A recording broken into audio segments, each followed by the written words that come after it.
What it do? What's good, everybody? Welcome on in. We are back at the Most Sports Studio. It's your boy, Matt Cherico, and I am back with my guy, LJ Robinson. LJ, what's happening, brother? How we feeling? Feeling great, guys. How you doing? Checking in again, episode 2. Yes, sir. Episode 2. Already the second one, because we've been thinking about this for a little bit, and I know LJ's got a lot on his mind that he wants to vent about and to get off his chest about some of the basketball game that's been going on recently. So you want to start it off. First things first, the title of this, Displaced Energy. Why don't you give the people a little bit of an insight on what that title means to you and why you decided to go with those two words right there? Just a little insight for you guys. Displaced energy, for me, has come from a lot of self-reflect and a lot of character development. And it came from a place of humility, really putting myself out there and, recognizing that the patterns I was living and the way I was trying to go about obtaining my goals, it just wasn't the right path. I had a lot of talks with myself and a lot of people in my inner circle, and I just found out, that I was putting energy in the wrong places. So this is more of a reflection type of episode and a more of, steering people the right way of, recognize that you could put your energy in different spaces and still achieve your goals the right way.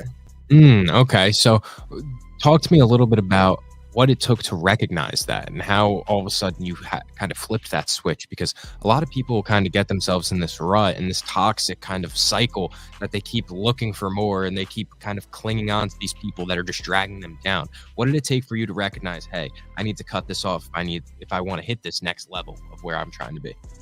It took for me to see more.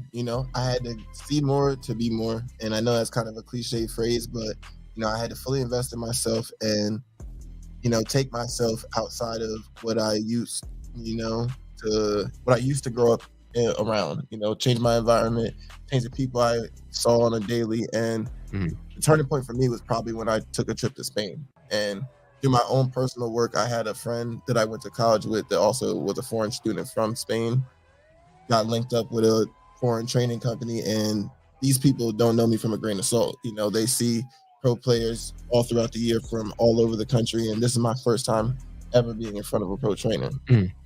They gave me a honest evaluation, and everything they told me was complete opposite of what I grew up and was told in this box of Ocean County, this box of Manchester, New Jersey. And even in college, the boxes and roles they tried to put me in, it just didn't match up to what I was hearing from somebody this is their everyday job. So essentially, like, what was it when it came to your game that they were pointing out that you were like, wait a minute, this isn't what I've been taught this entire career? Just utilizing my size and my athleticism. Like, I was quicker than people in my positions, but my roles were limited due to the setup of the team and the coaching scheme of said team during that year of my career. And for the time being, I was struggling to break out of that mold, struggling to find my identity on the court because, I would go one place and train this way. I go to a workout, I play this way, and I'm having these results. And every time it came, structured time with referees and official games, my role switched. So, yeah, it's hard to kind of find your spot and your niche in a team when you're constantly getting told to, fit a different mold. Exactly. I mean, I can't imagine, there's guys that we see professional basketball, and obviously the NBA is what everybody is watching. And you see a guy that's, hey, he's a 3-and-D player. You know exactly what he's going to give you. Even if you trade for him, he's going to give you, a defensive capability, and he's going to shoot the 3-ball. You're not expecting him to take anybody off the dribble or create offense for you, and essentially I can't even imagine what they're trying to what kind of box they're trying to fit you in so many different places and trying to adapt here and then trying to switch your game up and be, like you're saying, a more athletic type of build here. And then they want you to play to your size here because you're a bigger guy. That's got to be stressful. What did it take for you to find your identity in that and kind of figure out, okay, this is actually who I want to be. This is LJ Robinson, and this is not who these guys are kind of telling me to be. First off, it took for me to, become more of a people person. And I mean that off the court wise, I couldn't carry the chip that I have, everywhere around because I knew it wasn't a personal thing. So first, I became more of a people person and developed, real friendships and real relationships with people that had the same visions and goals as me. And that led to me being in those positions physically. And I, started going to I wouldn't say higher talent, but more structured and way more professionally run pickup runs and things Okay. like that, with players that are actively playing overseas and multiple years active overseas. So getting to test my skills out against true talent that are active overseas, and they don't know me from a grain of salt, and they don't know my story, but by the end of every run, I've earned everybody's respect as one of the guys just as well. And it took for that to really understand that this is what I really do, and this is where I was meant to be. Right now this might not be the situation I'm liking, but I know where the ceiling could go if I just trust the work. And at the end of the day, is it almost like you're seeing so many different faces, so many different places, literally, you're going across the globe to play basketball? Is it almost like the one universal language within all of this is like the dedication and hard work that goes into it? Yeah, for sure. Like you hear the phrase, a dog going across, all types of sports, but a dog knows a dog, and that is the respect, that I look to get from everybody. I don't want, a hand me down or an easy pass. I want a fair shot just like everybody else, and let my work do the talking. I can show that, I'm just as qualified as the next guy. It might have looked like he had a smoother journey than me. I'll put the work in, and when times match up, we'll see who really is prepared, that type of situation. So what are some of the things that you kind of recognized as those little tidbits that set you apart? You're saying, this guy's going to work just as hard as you. How do you get that extra inch and that extra just, because every sport they say is a game of inches, and it comes down to even just the slightest millisecond could throw you off, entirely. How do you make sure that you gain those extra inches and you kind of get closer to victory than your opponents even before you step onto the court? Well, if we're talking about before it steps on the court, it starts mentally, So mentally, I like to pride myself on taking a lot of time to reflect and meditate and just grow before I do anything physically. And that's why, I walk with the confidence I have now, and I am the way I am this today, because it took a lot to get to this point. And at one point, I was in a very dark space, mentally and physically, and we could tie in spiritually, at that point. So Yeah. to get to where I am now and to be, as headstrong and I'd say foolproof, I had to go through a lot of learning lessons. So I'd say my mindset and like my will to not quit, sets me apart more than the average person that might be doing the same amount of work. That's respectable for sure. And Double R says the mental game is so underrated. It really is, because that's most of what sports are, right? They say it's like 70% mental, 30% the physical aspect of things. And just give me a little insight onto kind of your thought process as, like you're saying, you're down in this rut. You have to have this patience and kind of this belief in yourself. Where does it come from and stem from? Is it just originally, hey, I put in this amount of work every day, I'm bound to? It's inevitable. It's not a matter of if, but when, this is kind of my time. Is it like, it's not never, it's never say never type of attitude? That came, through the years of, small accomplishments, small wins adding up, you start to see the vision, the window starts to open up a little bit more. And, that, like I said, that turning point of, going to Spain and getting that real evaluation, shout out to Pin Down Sports, in Madrid. Getting that real evaluation from them really was an eye-opening situation, because, I have been put in this box, I'm going to keep saying I've been put in this box for so many years by people that felt like other people were ahead of me skill-wise or athletically or talent-wise. And, as the time is going on, all these people, one by one, it just shows that they weren't even committed to the sport, to begin with, let alone the grind or, the dedication of, that dog respecting the dog. I saw it back then at that time, and people thought I was crazy, people thought I was just arrogant and I just had a chip on my shoulder. But, it takes a lot to get to this, and for me, that's when I walk into a room, I walk in with my chin up, because I know, I'm not even supposed to be in these spaces, like I'm going to pick up runs with the whole entire pickup run is guys 28 and up that have been playing overseas for 5-6 years. And I hold my own. By the end of it, everybody asks, what's my name, where I'm from? The work speaks for itself. And that kind of thing is what I pride myself on.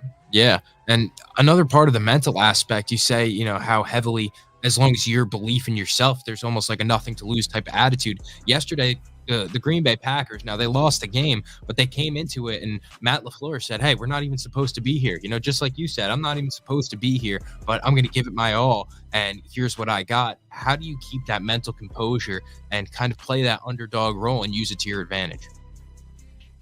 I use it to my advantage because, people really think, the game is sweet. Yeah. over here. It's funny, because I know for a fact, because I've seen it comparatively in, real time, in real life, that the work I'm putting in, is working. Yeah. And I know that, if I keep it up and I just keep pushing it to the extreme that I am, sooner or later the tides are going to fall in my favor. And that's how I just take it. It's a why not mindset, but it's also like it's bound to happen mindset, because you start at one point and you continuously gradually get better and better. The opportunities start moving, more and more people start talking. I'm real big in spirituality now, so I would say that like the universe kind of puts things in place, when you need to be. So I know when the time comes, I'll be where I need to be. Yeah, definitely. And we talked about last episode where you see yourself in the future, where we see ourselves 5 years from now, even. And one thing I wanted to ask, and now I could see this going an answer going both ways here. I was going to ask, is there anybody that has a career that any of the, the fans out there, viewers can relate to and who you sense a little bit of yourself in? Or is it just, this is LJ Robinson's path and it's unique to me and myself only? That's a good question. Some people could say, hey, I feel like I'm more of like that Jimmy Butler type of guy. I didn't get a shot, and then once I got my opportunity, I put in the work. He doesn't have the wingspan. He's not the tallest guy, but he's brought his team to the finals many times. That type of story. Yeah, I could definitely see something along that line. Like one of my favorite players, Kevin Durant. I like to pride myself on that kind of story. The story now kind of is telling itself, but during the time after he tore his Achilles, he had a story about being the second best player in high school, second best player in college, and he was tired of just being second. And after he made that mind switch, he never looked back. And that's pretty much where I'm at. Different numbers, different places, but I wouldn't say I was looked at as the guy, for majority of my career. And now we're at that turning point where people are starting to wake up. And all this time, I've been that, but I just personally couldn't figure out the ins and outs of how to make everything click. And now that it's all clicked, like I said before, I feel like I'm just foolproof, man. Like I don't see anything going wrong in my favor. And now when I get these opportunities, I won't blow it. So yeah, and even if you kind of now have that mindset, even if you do take a failure, it's only a lesson, along the steps, because each L that you take is only an L that gets you closer to the next W. Exactly. And I just wanted to ask you, would you have gone to the Warriors in that case scenario, being Kevin Durant? Would you have left Oklahoma City? Like, I gotta know, if this is your guy, would you have done it, you think, for the ring? Yeah, for the ring, I might have to. Yeah. I might have to. And they're still giving you a basically max contract. It's hard to say no. I can understand where he's coming from. I understand the fans as well when they called him a cupcake and all that. But yeah, I understand. And that comes with it. That comes with the territory. But as far as his personal life and the ones around him that actually supported his career and his decision making, the outside is just white noise. So like, at the end of the day, is his close friends and his family, when he's done and retired, really gonna penalty him for that? They're gonna be happy that he has these accolades to his resume. That is true. So give me a little insight. Who's your real MVP then? Ooh, the real MVP of my personal life? Yep. I would say my parents. Yep. Yeah, my parents provided me with great structure. And to this day, I thank them for a lot of the lessons I had as a child. That's why I am the way I am right now. I've gotten from people that people think I'm older than what I am, and I present myself, a lot more mature than people in my age group. And I can just pride that on my parents. Like growing up, it was, a whirlwind of, discipline. And I thought, I had the strictest life ever. But now, look at the new generation of people, it's like, it kind of saved me, it kept me out of, where I could have went, and at times I did try to go against the grain as a kid, and as a young adult, we all think we have all the answers. Yep. But, all the lessons, now hit, and now all lessons are clicking, sort of sense. So I'm just putting what I've learned as a kid now with my adult self, and pretty much why I am the way I am. What would you have said to younger LJ, going through those times that you're talking about, when, say, you might have thought, hey, my parents don't know what they're talking about. I shouldn't listen to them. What's a little piece of advice? Because a lot of the kids out there, like you said, these younger generations, they're off the walls, man. So what's a little tidbit that you would give to younger LJ? I would say, this is your first time being this age. They've already lived it. And although this is their first time in life, and our parents are our elders, and this is their first time being an elder and handling, that phase of that age bracket, they know what's best, as far as trial and error goes, because they've been able to reflect it. So I would definitely say save yourself a headache, save yourself the time of trying to battle your parents, and just see if their advice works first before you just go against the grain completely because you don't like what they're saying. Yeah, right. Because literally, you see it. Social media is really just, I kind of think, ruins the social structure of like society in a way that everyone's kind of on their own. And so give a little insight to these young athletes. Like, they're looking for a structured life, a structured life, and having a routine and having something, stabilization in your life isn't necessarily what you're saying got you to where you're at. And that structure, that's your foundation. What would you say to these young kids that are looking to aspire to be professionals and they need that type of guidance? Honestly, at this point in stage, I would say less social media. Like, get the tools and get what you need, drill wise, and exercise wise, and just stay away from it. Because us growing up, like, we had, like, reading, over the summer at an elementary school, and I would check back in with a certain amount of books read. I would play outside until it got dark, and I had X, Y, Z, at my house due before I had to go to sleep.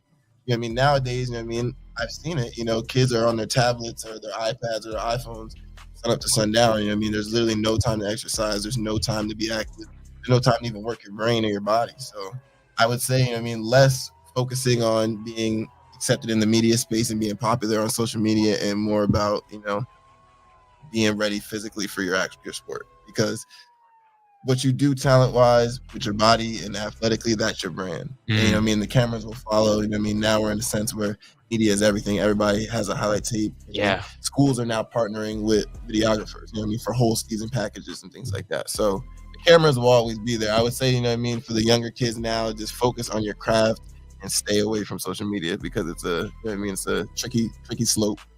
I miss when biggest worry of my day was just getting everything, like all the toys I had outside inside before like it got dark out, or like put them in the shed or something. When that was just all I had to worry about, man, life was a lot simpler. And that was even just a few basketballs. What do you say to the kids that are just shooting in the yard, that are looking to get these reps, and say they aren't the all-star on their team, they're not the all-star varsity starter, getting the highlight tape made for them? What do you say to those kids that are grinding in the dark and nobody's really giving them that recognition just yet? Man, I was that kid, like, people to this day, anybody that lives around my area knows that I used to be practicing in the street, rain, sunshine, nighttime. I used to, have my parents park the car and reverse into the driveway and shine the lights on the street, so I was that kid that, had no, filming of the grind and the journey like they do now. Parents now film their kid from, age 5 to the time they graduate. 5. I mean, hey, you're got them at the womb at this point. They're going to be posted on Instagram before they know their own name. Yeah. So I, was, in a sense, pretty blind to the social media side of, posting your grind and getting interaction. I thought it was just, come game time, the people that needed to see you would be there. Yeah. So if you're one of those kids that, you don't have that exposure, you don't have, the means to really document your journey, just trust the work. It sounds crazy, but, times are changing where, back in the day, you might not have the newest iPhone, and you were kind of, in the short end of the stick where you didn't have no way of recording yourself. Now, sooner or later you'll cross paths with somebody that has a camera. You can get a membership at a gym and ask for the security footage. I've seen people that pull security footage from, gyms to show their like weightlifting competitions and things like that. So there's a million ways to get filmed now that I would say that you don't have to self-invest. That's a good point, because a lot of these kids now, they're not even thinking about, they are, but they're not thinking about the fact that this is their brand, right? They're so worried about this like social media fame and all that type of stuff, and they're not realizing that they're trying to establish themselves as a brand before they're even, doing anything. So yeah, it's just that instant, gratification. I would say in the basketball space now, how do you tie in trying to handle the sport of basketball while also trying to handle being your own brand? What's the first kind of step that you use to compartmentalize the two? I would say that, my niche and my role, that I like to plug myself in on the team is, my brand. So, like, if you are an athletic player that plays above the rim, and you know what I mean, like you're a flashy type of player. That type of workouts I like to post. This type of image I like to post. You know what I mean, an intense type of person. You know. Okay. So that's kind of like how I look at it. Mm. If that makes sense, you know.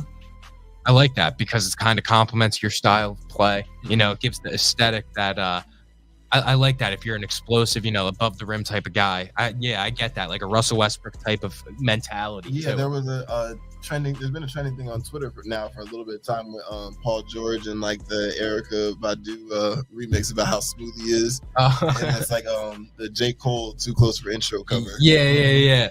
And like if you're like a smooth player, you know what I mean, if that's your brand, you know what I mean, that's your brand. But like you got to find, you know, a certain type of sound and a certain type of look, you know what I mean, to go with your brand. Because nowadays cameramen, they have their own look, you know what I mean, they're gonna have their own set of like editing and color grading. So you got to find what matches with you, you know what I mean. You're not gonna be able to go to somebody that's used to shooting, you know, quick 1-second clips and real high speed videos if, you know what I mean, you're slow paced, you know what I mean, Nikola Jokic type of player. Yeah. You know what I mean? So what's your brand? I would say I'm gonna take people back. You gotta know your hoops to know this, but I would say I'm kind of like a Mike Beasley type of player. Yeah, wow. Your favorite player's favorite player. Yeah, Knicks legend, Mike I'm like Beasley. a Kevin Durant, Mike Beasley type of mix. The lefty, you know, Yeah, the lefty notion, definitely. I mean, he was a bucket, literally. And he said he was Carmelo from the left side of the floor. Mhm. That was I loved his time as a Knick, and honestly as a Laker too, when he was one of LeBron's guys just coming off the bench. Like, he's such a good entertainer as well. Yeah, And I love his podcast appearance also. So those are pretty. That's a good style of play to have, I'd say. Just strictly buckets. That's it. Strictly buckets. All right. So run us through your week since we last tuned in. What's new? What's been on your mind as of late? Just trying to, you know, expand, you know, my brand. You know, I've been just working the ins and outs of this podcast. You know, things are coming soon. You know, we're gonna get LLCs done and all those type of things. Trying to have the rollout sometime in the end of February, March. Outside of that, you know, just been training, a lot of training, getting ready for this TBO coming up. And other than that, man, I got some content on the way. You know, keep things in the tuck. You know, I got a couple things scheduled on Instagram. You know how it is. Yep. But other than that, man, it's been a great week of training. Other than that. So give me a little insight. First thing you do, let's get down really to the nitty gritty. Wake up in the morning. First thing LJ Robinson does when he gets out of bed. First thing I do, I wake up at 5 a.m. and I go ride a bike for about 15 minutes. I do my stretch and mobilization routine. You know what I mean? That's about a 20-minute process. So around like 5:30, 5:40, now I'm back upstairs in the kitchen. I'm taking my supplements. Okay, I didn't even know any of this, but I did. If that makes any sense. Like, I wouldn't have asked you it if I didn't know that an answer of that sort was coming, because there was no way I asked that question and he was going to respond with like, well, it's 9 o'clock and I wake up and I take a piss. Like, that was never going to be the answer. And I knew that off the rip, because there are just certain things that you have to do to separate yourself. And one of those is getting up early and just getting after it. So continue, because now we're at 6 a.m. and we're cooking eggs. Yep. No, not yet. So like I said, 5:40, you know, we're taking our supplements. And you know what I mean, it's just a couple supplements. I take up powder, creatine, and just a couple little like mini vitamins as far as like fish oil and things like that. Yep. Take that. About 20 minutes later, you know what I mean, we're hitting the gym. You know what I mean, and we got a 45-minute basketball workout, 30-minute lift. Now that we're getting closer to the season, you know what I mean, things are a little bit more just condensed and like less rest time, rapid pace. You know what I mean? When I was out of season, I was doing like an hour of each, maybe even an hour and a half of basketball. But now, like I said, it's 45 and 35. And I mean, I do that. You know what I mean? I'm done out at the gym by around 8, 9, come home, eat, and nap. You know what I mean? Maybe do some media marketing if I have some editing to do. I'm back usually at the gym around 2, 3. Sometimes I might have to leave town. And like I said, I've been going out of town all week. Last week, I was going to New York. So I might have to plan my day around, you know what I mean, 2 hours of travel time to the next session in the afternoon. Yeah, that's brutal. So Tuesday, Wednesday, I usually have some nighttime hoops. You know what I mean? This week it was Monday, Thursday. And then, you know what I mean? If I don't have a hoop session, I'm back at the gym. So it's a morning session of basically gym at like 6, 7, and I'm back at the gym at like 5, 6. So I have like a 10, 11 hour window. How's your recovery throughout all this? Because doing that constantly, I mean, there's got to be some wear and tear in there. Oh yeah. I'm at a great point though now, you know what I mean? Like my training and the yoga that I do and the stretch routine I have, Mhm. it pays big dividends. Like stretching is really the key to stretching and rest. You know what I mean? I do like ice baths, I do like, you know what I mean, massages and little icy hot and things like that. And it does good for like inflammation, but as far as like the real medicine for your body is just stretching and rest. You know what I mean? I really optimize, you know what I mean, lights out by like 10, 11 now. And like, you know what I mean? I'm getting up at 5, so I need at least like 7 hours of sleep. Yeah, definitely. Yeah. I found it so critical because I've tried like, doing obviously my workouts and bodybuilding and powerlifting, all that type of workouts are entirely different than basketball. But I mean, going off of say 4 or 5 hours of sleep, your body, you cannot, you can't function. It's so difficult. You And burn out and like you literally like feel your body like, you know, you feel like your car is like puttering on you. exactly, Like exactly the low that. engine light came on. And I feel like a lot of people, because they're not in tune with their bodies, and because we've, like, as a society, become so just accustomed to everything being processed, we're just shoving sugar, and our body's always on a sugar rush or a caffeinated high all the time. I feel like people aren't even in tune with their bodies enough to realize that, like, you're overexhausted or you're overtired. And that's one thing that I'm a proud. I always say it to my girlfriend too. Like, I'm a proud sleepy boy. Like, I literally,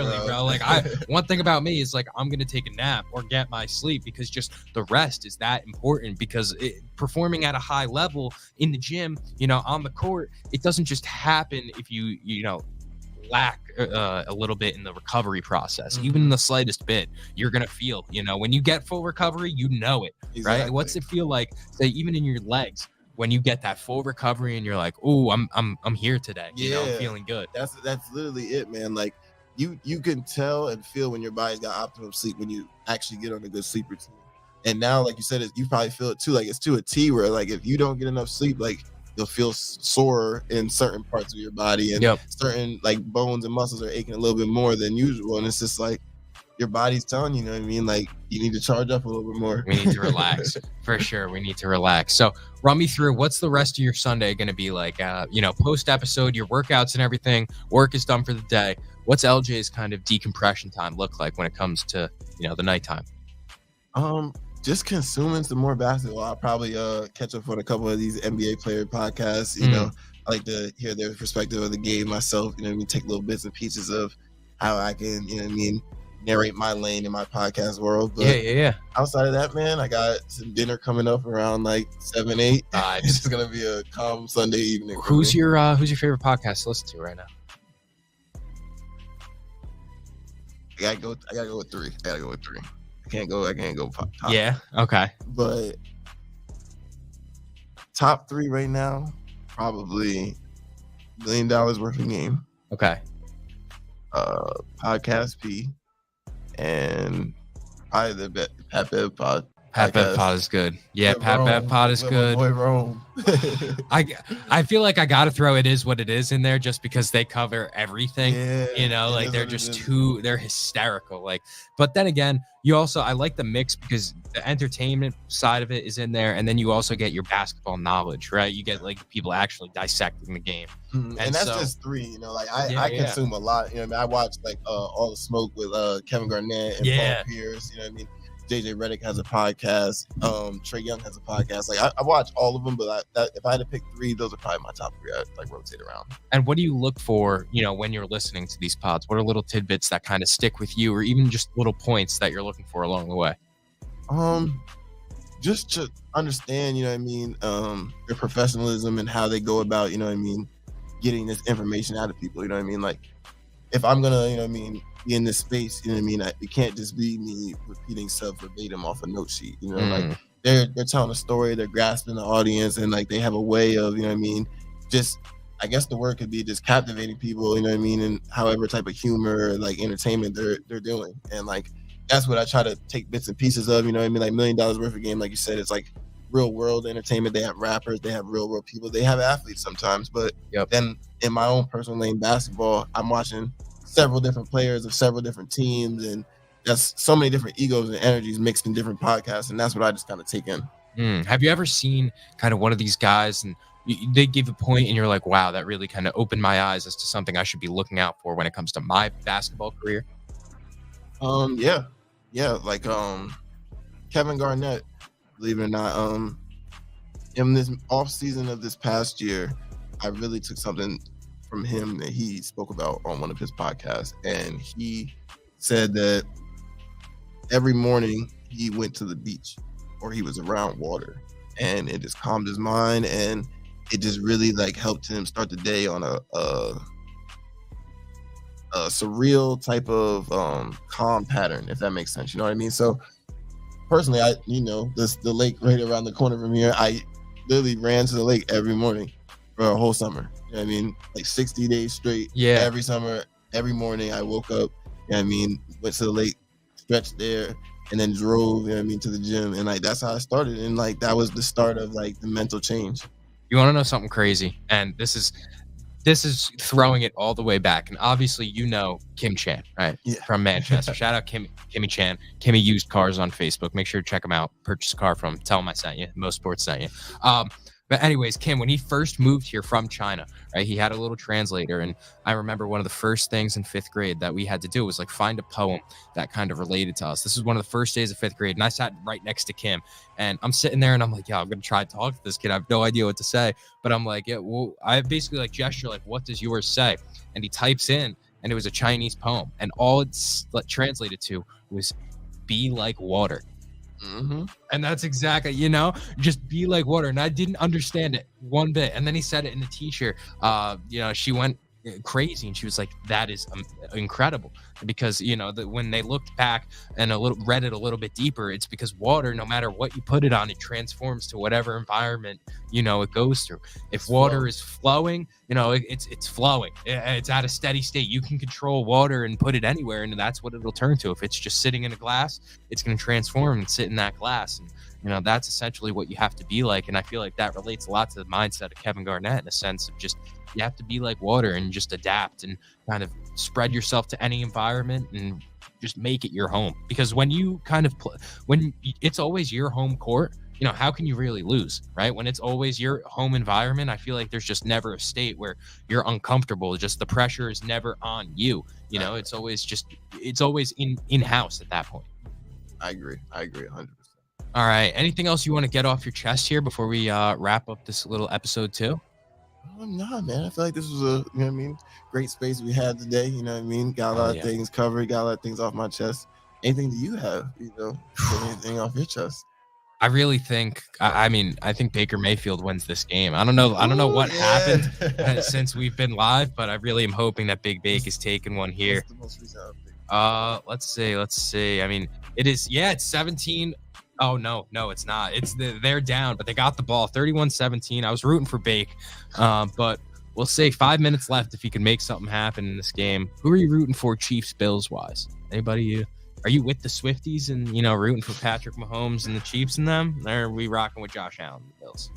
I don't really know if there's a right or wrong answer here, but I guess for the sake of being a man, I guess we got to rock with Josh Allen. Yeah, right? I don't think I'll be rocking with the Swifties. Nah, no Swifties for today. Definitely no Swifties. But LJ, I appreciate you coming on. It's been a great episode. Double R, thank you guys for tuning in. We're going to continue rocking, keeping up with LJ and his journey as we see him progress throughout these next couple months. We'll catch you guys Tuesday with Most Sports TV, and that's going to do it. Take it easy. Peace.